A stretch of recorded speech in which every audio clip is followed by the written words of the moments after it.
안녕하세요. 돌싱의 생활을 만끽하고 있는 30대 후반의 여성입니다. 어쩌다 돌싱이 되었냐 물으신다면 이것 참 어떻게 대답해야 하나 싶은데, 그도 그럴 것이 결혼식은 안 했지만 혼인신고는 했었고, 하지만 소송을 통해 무효가 되었거든요. 그러니 시쳇말로 한번 갔다 왔다고 하자니 그건 그거대로 억울하고, 그렇다고 안 다녀왔다 하자니 거짓말을 하는 것 같아서 꺼름직하고, 정말이지 비혼이라고 말하던 제가 어쩌다 이런 꼴이 돼서는 생각할수록 억울하고 분하고. 그렇지만 누가 그러더라고요. 손바닥도 부딪혀야 소리가 나는 거 아니냐. 처음부터 제대로 알아보지 않은 너도 잘못이다. 분수에도 맞지 않는 욕심을 내더니 꼴 좋다. 그리고 그런 소리를 한번 듣고 나니까 어디다 대고 억울하단 말도 못하겠던걸요. 하지만 속으로만 삭히고 있자니 시간이 흐를수록 점점 더 힘들어지는 것 같아 이렇게 익명의 힘을 빌려서나마 한번 제 이야기를 해보려고 합니다. 이번을 마지막으로 싹 다 털어버리고 싶네요. 일단 어쩌다 이 꼴이 난 건지 이야기를 하려면 제 상황부터 이야기를 해야 할 것 같아요. 저는 소위 요즘 사람들이 말하는 흙수저로 어려서부터 말 그대로 가난하게 살았습니다. 게다가 그런 와중에 저희 아버지께서 워낙 마음이 약하시고 귀가 얇으시다 보니 이리저리 사기도 몇 번이나 당하셨지요. 그러니 제 입장에선 매번 그런 아버지 때문에 괴로워하는 어머니를 보는 것 자체가 고문이나 다름없었고, 뭐 밑으로 남동생도 둘이나 있지. 그러니까 그냥 하루빨리 사회생활을 시작해서 돈을 벌어야 한다, 그런 생각만 하게 되더라고요. 그래서 실제로 고등학교를 졸업하기가 무섭게 대학은 무슨, 바로 집에서 멀지 않은 곳에 위치한 중소기업에 취직을 했어요. 그리고 이것도 그나마 제 형편을 안쓰럽게 여기신 담임 선생님께서 다리를 놔주신 덕분에 들어갈 수 있었던 거예요. 그런데 이런 걸 팔자라고 하는 건지는 모르겠지만 전 제가 직장 생활만 시작하면 그래도 그럭저럭 저희 가족이 좀 편하게 살 수 있을 줄 알았거든요. 하지만 웬걸요. 제가 취직하고 얼마 지나지 않아부터 아버지가 편찮으시기 시작하셨어요. 병원을 가봐도 이유를 못 찾는데 아버지는 계속 온몸이 쑤신다, 머리가 아프다. 그리고는 그나마 다니시던 직장까지 관두셨으니 졸지에 저는 가장이 되었고, 그렇게 저희 부모님과 두 동생까지 전부 다 부양을 하게 되었습니다. 버는 족족이 다시 가족을 위해 써야만 했고, 그러다 보니 빚을 지지 않는 게 다행이다 싶을 정도로 아슬아슬한 날들의 연속이었죠. 그리고 그 때문에 마치 19살에 제가 자연스레 대학을 포기했던 것처럼 결혼은커녕 연애조차도 점점 미루게 되더라고요. 참고로 그렇다고 해서 제가 처한 상황을 원망하거나 불평해 본 적은 없습니다. 제 성격이 원래 그래요. 제가 불평불만을 토로해서 달라지는 거라면 모를까, 그런 게 아니라면 굳이 입 밖으로 싫은 소리를 내서 뭐 하냐는 거였죠. 그래봤자 결국 제 주변에 가까운 사람들 마음만 아플게 뻔했으니까요. 하지만 이제와 돌이켜보니 참는 게 능사만은 아니었습니다. 남들 기분만 살필 게 아니라 제 자신부터 챙기고 들었어야 하는데, 아무튼 이런 상황에서 어느덧 시간은 흘러 제 나이 36이 되던 해였어요. 그나마 35까지는 그래도 간간히 건너 소개팅도 들어오고 하더니 그마저도 뚝 끊어지더라고요. 그리고 소개팅을 안 해줄 거면 말이나 말지, 왜들 그렇게 툭하면 만나는 남자는 있냐 없냐, 듣기 싫어 있다 하면 결혼은 언제 하냐, 없다 하면 왜 없냐. 정말이지 이래도 스트레스 저래도 스트레스, 말이 아니었지요. 그리고 스트레스가 심해지니까 온몸에 두드러기가 나는 건 물론이고 나중엔 탈모까지 오대요. 그래서 결국 어쩔 수 없이 회사를 관뒀습니다. 평소에 저를 좋게 봐주셨던 사장님께선 관둘 것까지 뭐가 있냐, 좀 쉬다 와라 하셨지만 아무래도 다른 직원들 눈도 있고 하니 관두는 게 제일 깔끔하더라고요. 그리고 확실히 관두고 나니까 처음에 한두 달은 좀 살 것 같았어요. 말 그대로 숨통이 트이는 기분이었죠. 하지만 그 또한 오래가지는 않았습니다. 이내 불확실한 미래에 대한 근심과 걱정이 하루가 멀다 하고 저를 힘들게 했으니까요. 어른들 말씀대로 노는 것도 놀아본 놈이 놀 줄 안다고. 일을 하다가 안 하니 그것도 고역이더라니까요. 그래서 처음엔 다시 이 회사 저 회사 이력서도 내보고 했는데 아무리 경력이 있다고 해도 나이가 문제가 될 줄이야. 게다가 결혼을 안 했다고 하면 좋아할 줄 알았는데 그럼 이제 곧 결혼할 거 아니냐면서 그걸 또 안 좋게 보는 회사도 생각보다 많은 거예요. 그래서 이런저런 고민 끝에 공무원 시험을 준비하기 시작했습니다. 그리고 수험 과정에 필요한 돈은 고맙게도 동생들이 많이 보태줬어요. 그간 제가 얼마나 자기들을 위해 애썼는지 안다면서 말이죠. 알아주길 바라며 했던 희생은 아니었지만 그래도 알아주니 어찌나 고맙던지. 아무튼 그래서 그렇게 수험 생활을 시작했고 정말 이를 악물고 한 덕분에 1년 만에 합격이란 두 글자를 손에 넣을 수 있었습니다. 그리고 그 무렵부턴 아예 결혼에 대해서도 마음을 접었어요. 내 한 몸 건사하고 살 수 있는 직업도 생겼겠다. 이거면 충분하다 생각한 거죠. 사실 결혼이란 게 그냥 남자 여자 둘이서 서로 좋다고만 될 일도 아니잖아요. 게다가 제가 생각해도 제 조건이 뭐 내세울 만한 것도 하나 없고 그렇다고 제가 모아놓은 돈이 있는 것도 아니었고 그러니 어떻게 보면 아예 포기를 했다고 보는 게 맞겠네요. 그런데 그렇게 공무원 임용되고 나서 딱 1년째 되던 애였습니다. 지인이 저더러 왜 이렇게 재미없게 사냐 어쩌냐 해대더니 멋대로 소개팅을 잡아왔더라고요. 그래서 그냥 까놓고 말해서 제가 해달라고 한 것도 아니었으니 잘 돼도 그만 안 돼도 그만이라는 가벼운 마음으로 나갔어요. 그리고 그렇게 남편을 만나게 됐네요. 제 앞에서 스스로 소개하기를 자기가 원래는 일 중독자였다. 그래서 연애고 뭐고 한눈 팔 틈이 없었다.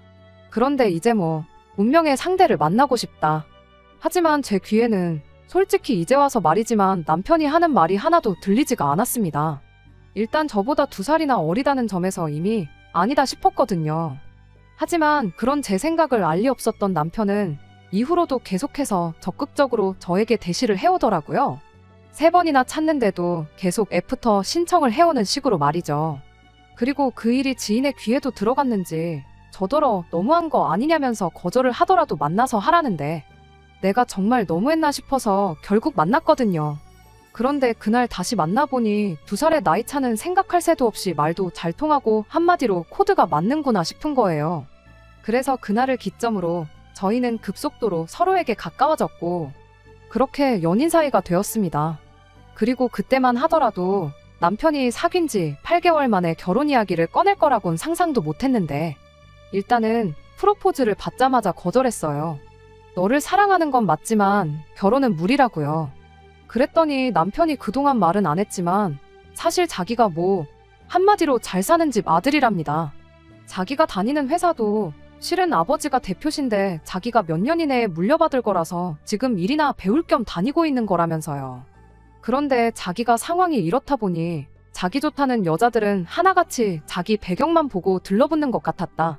그렇다고 부모님 소개로 만나자니 무슨 정략 결혼도 아니고 거부감부터 들더라.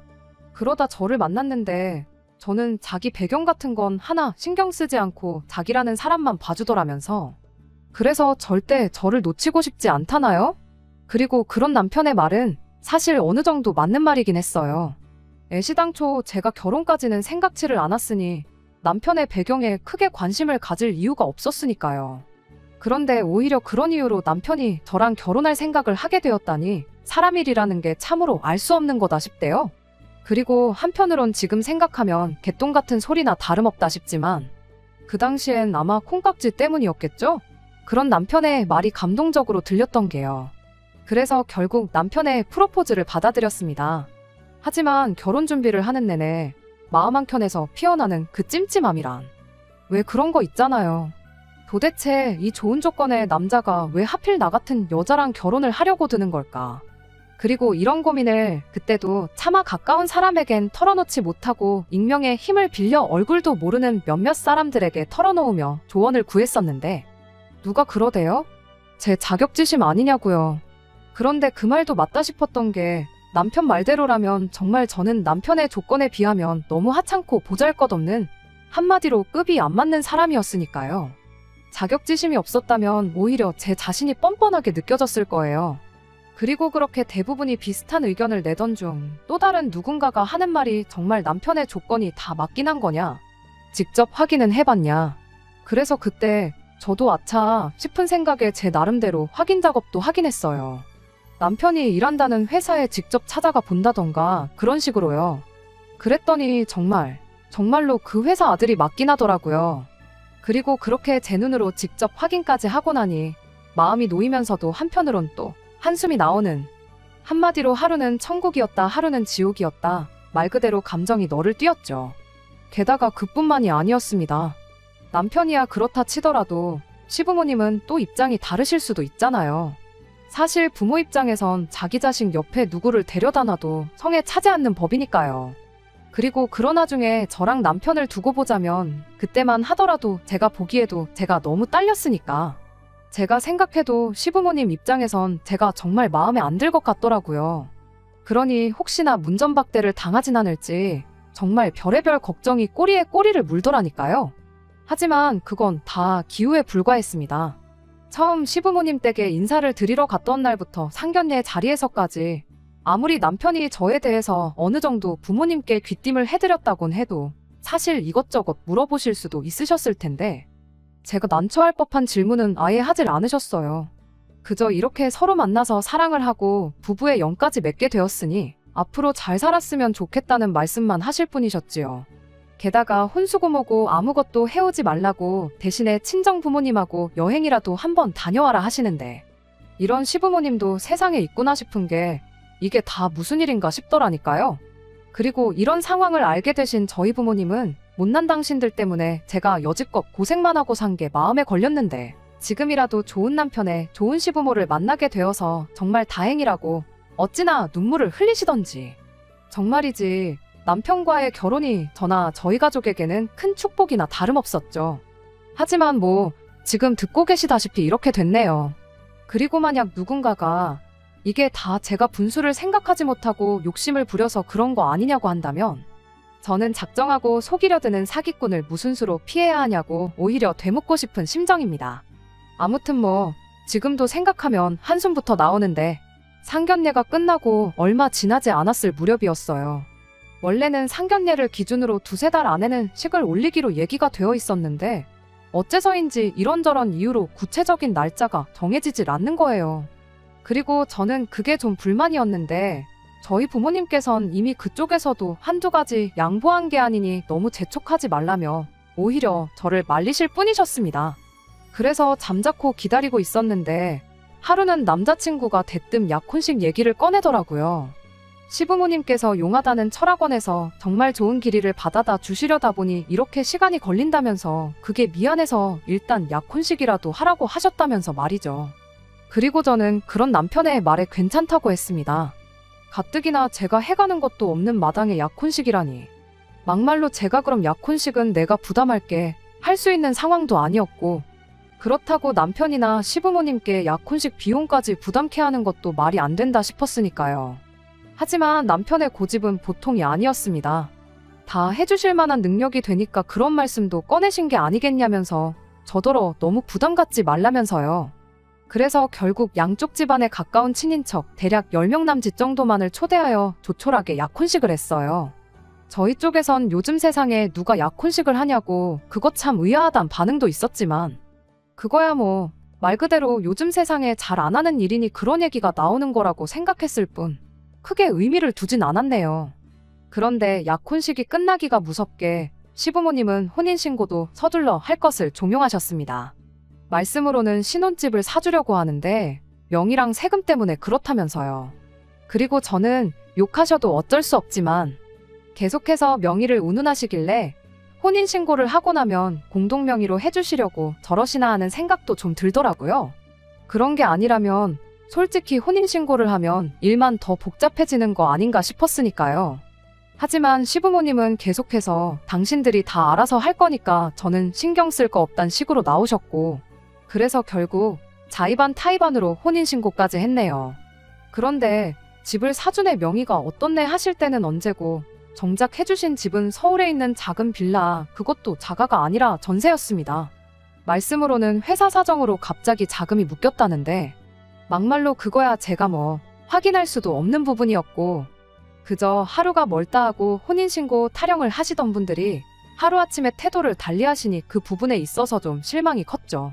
하지만 동시에 저는 사람들이 하는 말처럼 정말 빈손으로 시집 온 상황이었기에 제 목소리를 낼 수가 없었거든요. 그러니 그냥 어쩔 수 없지 생각하곤 불평불만 그 어떤 한마디도 입 밖으로 내지 않았습니다. 때가 되면 어련히 알아서 해주시겠지 생각하면서요. 그리고 여기까지 들으셨으면 그럼 집 때문도 아니고 도대체 뭐 때문에 남편이랑 이 꼴이 난 거냐 하실 텐데 제가 남편과 그냥 이혼도 아닌 혼인무효 소송까지 하게 된 이유는 바로 아이 때문이었습니다. 시부모님이 전셋집을 구해주시고 얼마 지나지 않아 결혼식 날짜도 받아오셨어요. 그리고 그 무렵 이제 저희 친정 부모님이 아버지 건강 문제도 있고 하여 도심에서 좀 떨어진 지역으로 이사를 가시게 되었거든요. 그랬더니 어머님이 잘 됐다면서 이참에 저희더러 살림을 합칠하시대요. 어차피 이미 혼인신고도 되어 있고 얼마 안가 결혼식도 올릴 건데 그깟 살림 좀 한두 달 일찍 합친다고 흉될 거 하나 없다시면서 말이죠. 그리고 그땐 어머님의 그런 말씀이 어느 정도 일리가 있다 싶었습니다. 실제로 생각보다 이른 시기에 친정 부모님이 이사를 계획하시게 되면서 저도 나름대로 고민이었거든요. 결혼식 전까지 그거 몇 달 살자고 집을 구해야 하나 싶기도 했고. 그래서 결국 어머님 말씀대로 남편과 살림을 합쳤습니다. 그리고 처음 며칠 동안은 정말 즐거웠어요. 사람들이 말하는 신혼의 재미가 이런 건가 싶을 정도로 남편이랑 눈만 마주쳐도 웃음이 절로 나오고 먹지 않아도 배가 부른 것 같았죠. 하지만 이 행복은 오래가지 않았어요. 살림을 합친 지 2주쯤 되던 어느 날 남편이 웬 어린아이를 집에 데리고 왔더라고요. 그리고 저는 당시만 하더라도 약혼식에서 본 남편의 친인척을 제외하곤 아는 사람이 거의 없었거든요. 그래서 남편에게 누구냐고 물으니 자기 사촌 누나네 아이랍니다. 그런데 사촌 누나가 여행을 가서 자기가 며칠 동안 봐주기로 했다나요? 본 적 없는 사촌 누나의 아이를 그것도 며칠씩이나 봐주기로 했다니. 그것도 저랑 상의 한마디도 없이. 좀 황당하기도 하고 한편으론 기가 막히더군요. 하지만 이미 데리고 온 아이를 어쩌겠어요. 남편더러 기왕 데려왔으니 잘 챙겨주라 했지요. 나중에 사촌 신우 입에서 서운한 소리라도 나오면 서로 껄끄러우니까 그런 말 안 나오게 신경 써주라고요. 그리고 뭐 솔직히 저는 더 이상 그쪽엔 신경 쓰지 않았습니다. 당장 저는 제 일로도 정신없이 바쁜 때였으니까요. 그런데 며칠만 봐준다더니 어느새 2주를 넘어갔고 시부모님은 저에게 황당한 요구를 해오셨습니다. 사촌 신우한테 일이 생겨서 앞으로도 2달은 더 봐줘야 할 것 같다 하시더니 이참에 저더러 공무원을 관둘하셨거든요. 전 진짜 제가 뭘 잘못 들은 줄 알았어요. 그래서 그게 지금 무슨 말씀이시냐고 되물었더니 남편도 저도 너무 바쁘니까 애가 정 붙일 데가 없지 않냐면서 불쌍하지도 않냐시대요. 그리고 그런 어머님 말씀이 저로서는 좀처럼 납득이 되질 않아서 어차피 2달 있으면 갈 아인데 왜 정이 들어야 하냐. 고작 그런 이유 때문에 저더러 일을 관두라고 하시는 건 말이 안 되는 것 같다 했습니다. 그랬더니 어머님께선 아주 못마땅한 표정으로 그래도 사람 일이라는 게 모르는 거라는 알쏭달쏭한 말씀만 하시더라고요. 그리고 뭐 그런 어머님의 반응이 어지간히 신경 쓰이긴 했지만 그렇다고 해도 제 일을 관둘 수는 없었기에 저도 그때만큼은 눈치고 뭐고 다 팔아먹은 사람 마냥 제 뜻대로 밀고 나갔어요. 그랬더니 결국 남편이 출근길에 아이를 시댁에 맡기고 퇴근할 때 데리고 오고 전 속으로 남의 자식을 데리고 저게 뭐 하는 짓인가 싶었죠. 막말로 친조카도 아니고 무슨 사촌조카한테 저렇게 쩔쩔매나 싶은 게 좀 지나쳐 보이기도 했고요. 그런데 결국 결혼식을 일주일 앞둔 시점에 모든 사실이 말 그대로 뽀록 났습니다. 그날도 저는 평소처럼 출근을 했어요. 그런데 전날 뭘 잘못 먹기라도 했는지 출근길에서부터 배에서 꾸룩꾸룩 소리가 끊이질 않더니 급기야 점심 무렵에는 식은땀이 줄줄 흐르는 거예요. 그러니까 옆에서 보다 못한 상사가 오늘은 일찍 퇴근하라대요. 아픈 사람 일 시키는 못 되쳐먹은 상사라는 소리는 듣기 싫다면서요. 그리고 뭐 저도 평소라면 아니라고 어떻게든 버텨보려고 했을 텐데 그날만큼은 뭐 그냥 다른 생각 자체를 할 수가 없더라고요. 그래서 그냥 죄송하다 하고 불이 나게 집에 왔습니다. 현관문을 들어서기가 무섭게 화장실로 향했고 그렇게 정말 대여섯 번은 들락날락거렸나. 정말 온몸이 땀으로 푹 떨었을 정도였어요. 그래도 뭐 그렇게 하고 나니까 좀 정신이 드는 것 같아서 그제서야 약 먹고 침대에 누웠습니다. 졸렸던 건 아닌데 그냥 말 그대로 좀 쉬어야겠다 싶었거든요. 그리고 그렇게 누워서 천장을 바라보며 시쳇말로 멍 때리고 있는데 현관 도어랑 열리는 소리가 나대요. 시계를 보니까 겨우 4시 반밖에 안 됐는데 말이죠. 그래서 누구냐고 물으려는 찰나였는데 사촌 신우네 애 목소리가 들렸습니다. 누군가를 아빠라고 부르는 소리가요. 그리고 또다시 상황 판단을 하기도 전에 저희 남편의 목소리가 이어졌는데 하는 말이 가관이 돼요. 집에서는 아빠라고 부르면 안 된다니까 라고 했으니까요. 더 이상 뭐 들을 것도 생각할 것도 없었어요. 그래서 당장이라도 따지려 나가려는데 동시에 안방문이 열리더니 남편의 그 단추구멍만한 눈이 튀어나올 듯이 커져서는 저를 쳐다보대요. 그리고 그때부턴 뭐 제가 뭐라고 따져묻기도 전에 남편이 먼저 말 같지도 않은 변명을 늘어놓기 시작했습니다. 애가 요새 유치원에서 이상한 말을 배워왔다느니 뭐 역할놀이를 했다느니 하는 말 그대로 헛소리를요. 기가 막혀서 뭐라 대꾸조차 하고 싶지 않더군요. 그래서 남편 옆을 지나쳐 애를 붙들고는 다시 말해보라고 저 아저씨한테 뭐라 불렀냐 물었어요. 그랬더니 애가 우물쭈물하더니 아저씨 아닌데 아빤데 그러는 거예요. 그리고 애가 그러고 나오니까 남편도 한숨을 푹 내쉬더니 실은 자기가 저한테 깜빡하고 말 안 한 게 있답니다. 그래놓고 하는 말이 실은 저랑 만나기 전에 자기한테 10년을 같이 산 여자가 있었는데 그 여자랑은 사실은 관계였지 부부 사이는 아니었다. 그런데 그 여자가 헤어질 때만 하더라도 죽어도 애는 자기가 키운 애 어쩌네 생쇼를 해가며 데려가 놓고 저랑 사귀기 시작하고 얼마 안 됐을 무렵 대뜸 더는 못 키우겠다며 아이를 자기 부모님한테 맡기고 갔다. 듣는 내내 기가 막히고 말 그대로 어처구니가 없었죠. 마치 뭐 살 게 있었는데 깜빡했었다는 것처럼 대수롭지 않다는 듯 말을 안 했다고 하는 것도 어이가 없고 사실혼이라서 이혼은 아니니까 굳이 말해야 한다고 생각을 못 했다는 것도 황당했고 그래서 남편한테 그게 지금 할 소리냐니까 자기는 지금 그 어느 때보다 솔직하다면서 한다는 말이 자기가 저한테 바라는 건 뭐 없답니다. 그저 딱 하나 제가 제 동생들을 아끼고 사랑했던 것처럼 자기 애도 아끼고 사랑해줬으면 하는 거 그것뿐이라나요. 그리고 실제로 그렇게 해줄 거란 믿음이 있었기에 자기도 자기 부모님도 다른 어떤 것도 고려하지 않고 저를 선택한 거라는데 그런데 제가 애 때문에 직장을 관두는 일은 없을 거라고 하는 걸 보곤 솔직히 자기네야말로 좀 실망을 했답니다. 정말 뻔뻔하지 않나요? 전 정말 억장이 무너진다는 게 이런 거란 걸 그때 알았어요.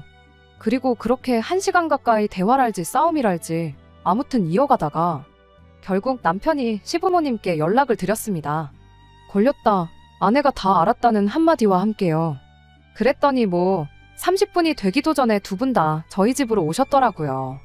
특히 어머님은 평소에 어머님의 트레이드마크라고 할 수 있는 뽕머리와 빨간 입술까지 잊으신 채 허둥지둥한 모습으로 오셨지요.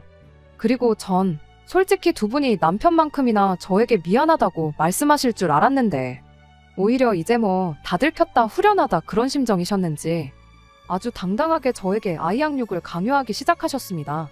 이미 혼인신고까지 한마당에 그럼 남편애도 제 애나 마찬가지라고. 기왕 이렇게 된 거 눈 딱 감고 애만 잘 키우라나요? 그리고 저는 당연히 그렇게는 못 산다 싫다 했습니다. 그랬더니 아버님은 마구잡이로 화만 내시고 어머님은 같은 여자로서 하는 말이라며 이혼녀 딱지 달고 그 월급 200 주는 공무원 하며 사느니 사모님 소리 들어가며 사는 게 100배 1000배 낫지 않겠냐. 애도 뭐 엄마 손 타는 나이만 지나가면 선생님 붙여주고 하면 되는 거 네 속 썩을 일 없게 해주겠다. 그런데 그 어떤 가머니설도 소용이 없었던 게 일단 남편이 저를 고의적으로 속인 건 사실이었잖아요. 그러니 어머님 아버님이라고 남편처럼 행동하지 않으리란 보장도 없고 무엇보다 이유가 어떻건 간에 저는 남편의 아이를 마치 제 아이처럼 품어줄 자신도 그러고 싶은 마음도 없었습니다. 그래서 결국 다 싫다고 절대로 그렇게는 못 산다고 했어요. 그랬더니 이제 아버님이 세상 일이 그렇게 네 뜻대로 된 적이 있었냐며 어디 한번 안 키우고 별 수 있나 두고 보자시대요. 정말 서럽고 억울하고 분한 마음에 눈물만 줄줄 흘렀습니다. 비록 시부모님한텐 죽어도 못한다고 내지르긴 했지만 혼인신고까지 다 한마당에 제가 뭘 할 수 있을지 감도 안 오고 이래저래 말 그대로 미쳐버리겠다 싶었죠. 하지만 이튿날 혹시나 하는 마음으로 변호사 사무실을 찾으니 하는 말이 걱정 말라더군요. 누가 봐도 사기 결혼인 만큼 혼인무효까지도 가능할 거라면서요. 그런데 원래 법정에 가면 온갖 추한 꼴을 다 본다더니 저나 남편도 별반 다를 게 없었습니다. 남편 쪽 변호사는 남편이 저를 너무 사랑해서 사실을 밝힐 수가 없었다는 개소리를 해대며 말도 안 되는 억지를 써댔거든요. 하지만 어쨌든 지리한 다툼 끝에 제가 이겼어요. 사실 애시당초 제가 질 거라곤 생각조차 안 했기에 이기고도 왠지 허무한 마음이 컸지만요. 아무튼 남편은 그 이후로도 저에게 그래도 저를 사랑했던 마음만큼은 진심이었다며 잘 생각해보고 다시 돌아와 달라 했지만 저도 남편을 진심으로 사랑했었기에 더더욱 돌아갈 수 없었어요. 너무나 크게 깨져버린 신뢰를 다시 어떻게 세워야 할지도 모르겠고 그렇다고 평생 저를 향한 남편의 마음을 떠보고 시험하고 저 사람이 또 나를 속이고 있는 건 아닌지 불안해하며 살고 싶지는 않았거든요. 그리고 뒤늦게서야 이 모든 사실들을 알게 된 저희 가족들은 하나같이 붕괴했고 동시에 자기들 때문에 제가 인생에서 너무 많은 것을 놓치고 희생하며 산 것에 대해 미안하다며 눈물을 보였습니다. 그리고 그런 가족들의 모습을 보는 건 남편과 헤어지는 것보다 훨씬 더 가슴 아프고 속상한 일이었지요. 제 인생에 어쩌면 남편이나 결혼 같은 건 더 이상 없을지도 모릅니다. 하지만 이제 정말 저는 요만큼의 미련도 없어요. 그저 제가 처한 상황에서 욕심내지 않고 제가 맡은 일을 묵묵히 해나가며 그렇게 하루하루를 소중히 보내고 싶을 뿐이네요. 끝까지 들어주셔서 감사합니다. 오늘의 사연은 여기까지입니다. 구독과 좋아요, 알람 설정 부탁드리고 더 좋은 사연으로 다시 찾아뵙겠습니다. 감사합니다.